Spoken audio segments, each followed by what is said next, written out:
Okay, what if I told you that you could literally double your email engagement without, tearing down your entire strategy and starting over? Today, we're going to dive into a case study that shows you don't need a giant budget or some brand new flashy campaign to get huge results. Sometimes it's all about a few simple, really powerful tweaks. So let's get right into it. So here it is.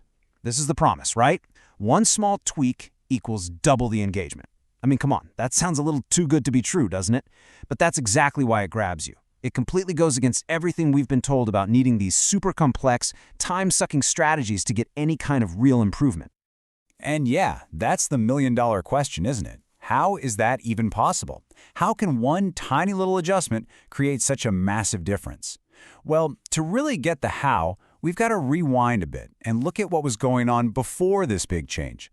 Let's diagnose the problem first. All right, so let's set the stage here. We're talking about the before times, and the emails they were sending out, oh, you know the kind. They're the ones we all get every single day, and we ignore them almost instantly. They were just generic.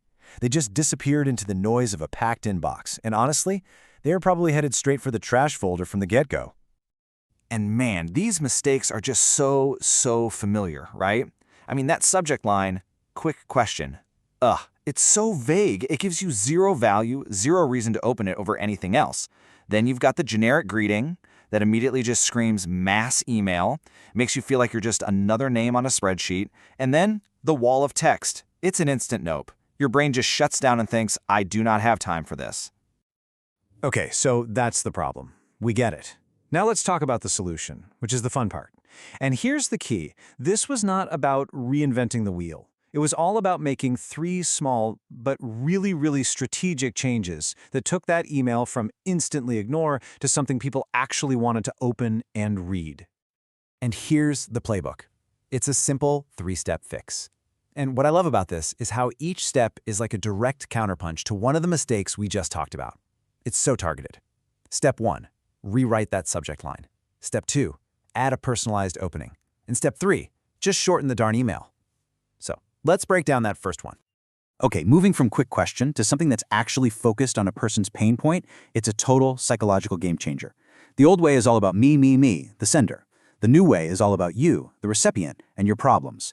And it works because it sparks that little bit of curiosity, that little bit of self-interest. It basically says, hey, I see you, I see your problem. And maybe, just maybe, I have a solution in here.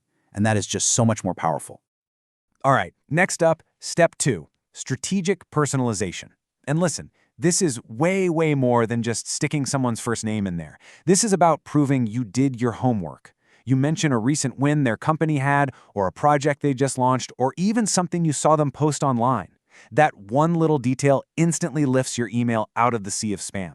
It shows you actually put in some effort, and that makes people way more willing to give you their time. And finally, step 3. The new rule is so simple. Get it under 100 words. I mean, think about it from the reader's point of view.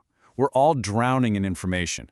A short, direct email is a sign of respect for their time, and that makes them way more open to what you have to say. Plus, it forces you to cut the fluff and get right to the point.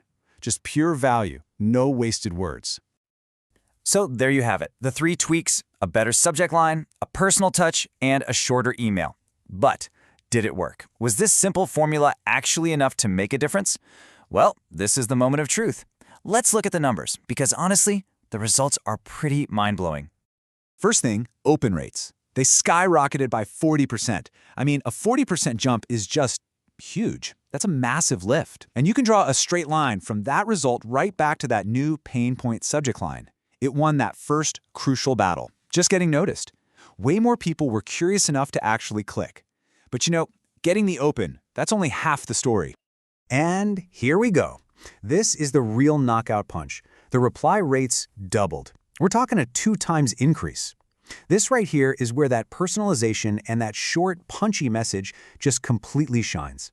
People didn't just open it and forget it. No, they were so engaged, they actually took the time to hit reply. And that's the whole point, right? These little tweaks didn't just get more views, they drove actual measurable action. I mean, the results really do speak for themselves, don't they? This whole thing isn't just some cool story. It's a really powerful lesson that honestly any of us can use. So what's the big idea? What's the key takeaway you should be thinking about right now? And really, this is what it all boils down to. You don't always need to rebuild everything from the ground up. Sometimes it's just about finding those few, well-tested little tweaks that can completely change the game. It's not about working harder. It's about being smarter and more strategic with your effort. Find the small changes that deliver the biggest results. So that brings us to the big question for you. Think about the emails you have to send out. Maybe it's for work, for networking, whatever. Looking at this simple 3-step fix, what's one email you can improve, like today? Because your next big result might be just one tiny tweak away.